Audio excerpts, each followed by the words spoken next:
ఈరోజు మనం ఈ కార్యక్రమాలు తీసుకున్నాం.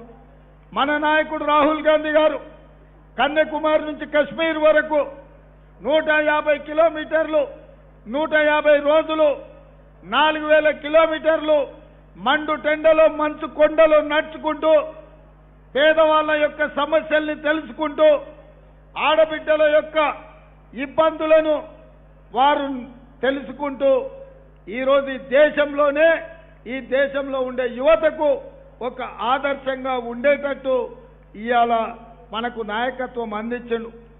మరి ఈ సందర్భంగా ఎన్నికలు జరుగుతున్నాయి. మీరు ఆలోచన చేయండి.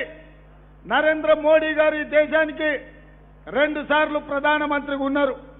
వారు మొదటిసారి ప్రధానమంత్రి ఎన్నికల్లో పోటీ చేసినప్పుడు స్విస్ బ్యాంకులో నల్లధనం ఉంది, లక్షలాది కోట్ల రూపాయలు ఉన్నాయి. అవి వెనక్కి తెచ్చి ఖాతాలో 15 లక్షల రూపాయలు వేస్తా అన్నాడు. ఖాతాలు 40 కోట్లు తెరిచిండు, కానీ అనా పైస కూడా పేదవాళ్ళ ఖాతాలో వేయలే. రైతుల ఆదాయాన్ని 2 చేస్తా అని చెప్పిండు, కానీ వారి నిర్ణయాల వల్ల రైతులే ఆత్మహత్యలు చేసుకునే పరిస్థితి ఉంది. ఇదే కాదు, పేదలకు ఇల్లు కట్టిస్తా అని ఇల్లు కట్టించలేకపోయిండు.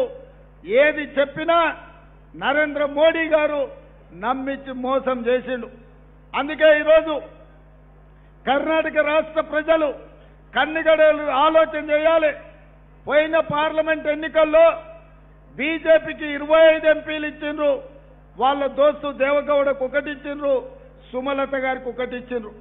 28 సీట్లుంటే 27 సీట్లు